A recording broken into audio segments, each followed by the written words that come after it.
All right, guys, we're going to jump into keeping the main thing. Oh, excuse me. That snuck up on me. Anyway, so this week we're going to be talking about the Bible's biggest simp. All right. And that is, boom, we are going to be talking about Samson and Delilah. And we talked about King David and his legacy. We talked about Peter and his betrayal of Jesus. And every one of these guys have got their problems, man. Oh, yeah. Got their problems. So dudes, like, everybody's seen it. Everybody's had that buddy that is simped for a girl. This one's bad. All right. And well, this is the Bible's Superman, and he has his kryptonite. Right. Well, yeah. Oh man, exactly. Twas beauty that killed the beast every single time. So anyway, I'm just going to launch right into it. I got my Bible Gateway pulled up. We're going to let the Bible do the bulk of the speaking this week because we are going to take the whole story. It's a story. There we go. All right. So Judges chapter 16, beginning right here in verse 1. Samson went to Gaza. If you guys are paying attention to the news, you should know where Gaza is. It's the same Gaza. It's the same place, people. Same. And there he saw a prostitute, and he went into her. Bada boom. Keep going. You know what that means. Keep going. The Gazites were told, Samson has come here, and they surrounded the place and set an ambush for him all night at the gate of the city. They kept quiet all night, saying, let us wait till the light of the morning, then we will kill him. But Samson lay till midnight, and at midnight he arose, and he took hold of the doors of the gate of the city and the two posts, and he pulled them up, bar and all, and put them on his shoulders, and he carried them to the top of the hill that is in front of Hebron. So here we have the Bible showing us just one of the great deeds that Samson did. He rips the gates out, bar and all, puts them on his back. What we have to realize is I've seen the construction of this, and when they say bar and all, the bar is what runs through the center of the stones that end up becoming the hinges to the gate. So he just didn't take them off the hinges.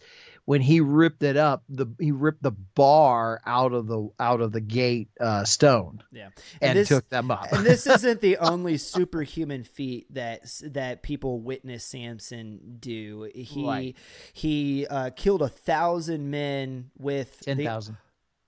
I thought it was 1,000 at this one particular instance when all he get his hands on was the jawbone of a donkey that was decomposing. He rips open the jawbone. The jawbone, he killed 10,000. He killed 1,000 men because he lost a gambling bet. Yeah. And he had to go get the coats. Well, he got them. Well, it's all found in Judges, guys. So go and look and fact check us on the numbers there. He kills a lion with his bare hands at one point. Your personal favorite story. Chases down the foxes, ties their tails together, and sets them on fire, lets them loose to destroy the Philistines' crops. Right. So not just strong, fast as well. Yeah. I mean, this guy, he's the Bible's Superman. Yeah, he really is. He really is. So, anyway, so moving right along, it just sets you up some of his feats, who this guy is, how awesome that he was, killer of men, lover of women. This man had it all. All right, so into verse 4. After this, he loved a woman in the valley of Sorek, whose name was Delilah. And the lords of the Philistines came up to her and said to her, seduce him and see where his great strength lies, and by what means we may overpower him, that we may bind him to humble him.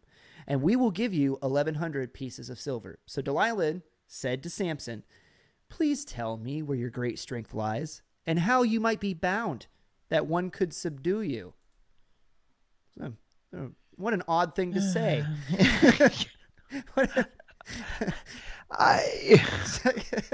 So when like the script, please tell me, how can I kill you? Yeah. It's like when you're watching a movie and the title of the movie shows up in the script of the movie. You're like, that's a little on the nose. Yeah. Anyway, I get it now. Well, the first thing to take a look at is that, and I think it's getting ready to come up the very last time he says that, he talks about being a Nazarite, and in being a Jew and being, actually, let me go back at this time period, in being a Hebrew, which later the people from Judea are called Jews. Hebron, Hebrews live in Judea, or Judah, as it's called back then. So anyway, these are the same people that we're talking about, but back then he's called a Hebrew.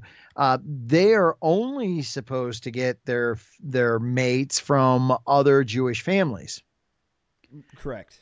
And so his first problem is he keeps going into this other place to go look for his female companionship. Right. And I want to jump on top of that and be like, this is the second time that he chooses a sortie outside of, because his first wife also was not Hebrew. So, correct. All right, was so Philistine. Let's move right along. All right, verse 10. Then Delilah said to Samson, "Behold, you have mocked me and told me lies. Please tell me how you might be bound." And he said to her, "If they bind me with new ropes that have not been used, then I shall become weak and be like any other man." So Delilah took new ropes, and she bound him and said to him, "The Philistines are upon you, Samson." And the men lying in ambush were in an inner chamber, but he snapped the ropes off of his arms like a thread. I'm going to keep rolling because of time. Then Delilah said to Samson, "Until now you have mocked me and told me lies." Oh, did I? No. It happens again. "Tell me how you could be bound."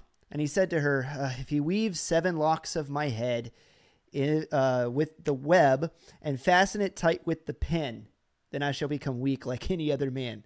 So while he slept, Delilah took the 7 locks of his head and wove them into the web, and she made them tight with the pin. And then she said to him, "The Philistines are upon you, Samson." But he woke from his sleep and pulled away the pin and the loom and the web. Moving right along. And she said to him, "How can you say I love you when your heart is not with me? You have mocked me these 3 times. And you have not told me where your great strength lies." And when she pressed him hard with her words day after day and urged him, his soul was vexed to death. And he told her with all of his heart and said to her, "A razor has never touched my head, for I have been a Nazarite to God from my mother's womb. If my head is shaved, then my strength will leave me, and I shall be weak like any other man." So the 3 times she goes, "Tell me how you could be bound." And he's like, "Okay." And then later that night, he's like, "Hey, if you bind me with 7 fresh ropes." He's like, "Oh, the Philistines are here." And he wakes up and lo and behold, there's 7 fresh ropes on his body. That's weird. Yeah, I know. It's like, and if you take my hair and weave it into the loom, and he wakes up and his head's woven into a loom. That's weird. This keeps happening. And then the fact that she's just like, "Oh, well, you lied to me." At what point was he like, "Well, yeah, woman, because every time I tell you something later that night, weirdly enough, that thing just happens to happen"? No, you don't. I'm going to say this, and of course this isn't really the term. I'm leaving something out because that's not my lingo, whatever. But the boy was whooped. I know what you wanted to say. He was whooped. It must have been good. That's and okay. Let's be real. I got 1:30.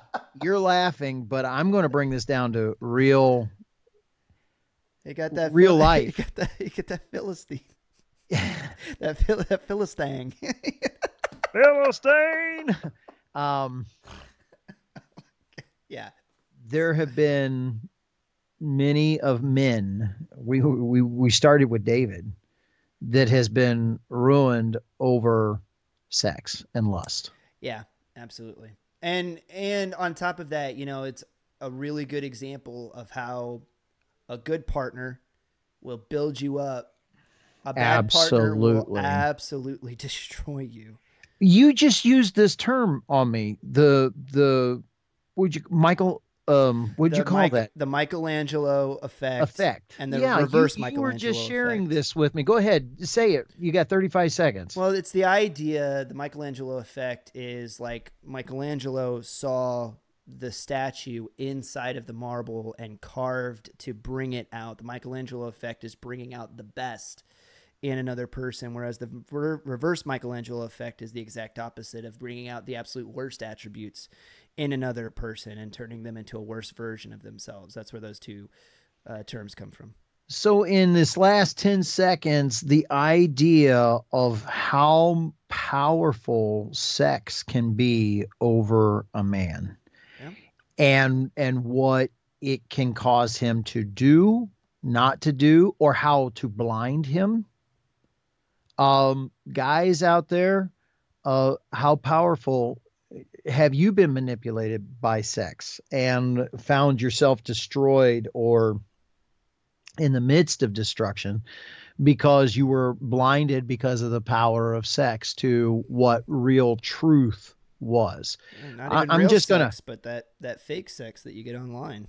Yeah. There you go. I mean, oh man, we're entering into a whole nother subject that could just take us another 1 or 2 times. So maybe we want to slide that off and say, yeah. And I got, we'll come back to that. Yeah, and I got 3 more verses that I got to read before, so we can leave Samson in this place. But when Delilah saw that he told her his heart, she sent and called the lords of the Philistines, saying, "Come up again. He has told me with all of his heart." Then the lords of the Philistines came up to her and brought the money in their hands. She made him sleep on her knees. She called a man and had him shave off the 7 locks of his head. And then she began to torment him, and his strength left him. And she said, "The Philistines are upon you, Samson." And when he awoke from his sleep, he said, "I will go out as at the other times and shake myself free." But he did not know that the Lord had left him. And the Philistines seized him, and gouged out his eyes, and brought him down to Gaza, and bound him with bronze shackles, and he ground at the mill in the prison. But the hair of his head began to grow again after it had been shaved. So that is where we must leave Samson. And to me, consequences of there are lots of places where there is scripture that just haunts me and crushes my heart. We talked about Peter and that scripture that says, "And when the cock crowed, the Lord looked across, and Peter and the Lord made that eye contact," right? That was one that just speaks volumes to me. This one right here, and Samson did not know that the Spirit of God had left him. Ah, man, that's haunting. Yeah. That is haunting. Yeah. That's where we'll leave him, and we're going to pick up next week, just like we've been doing, and we'll see what the other half of the story has for us. Is Samson going to rally and come back? Is he done with his simping ways? I don't know. We shall see. We shall see. All right. Hey, guys, I hope that you enjoyed this video. I hope you enjoyed the Bible study. Please, if you did, leave the video a like.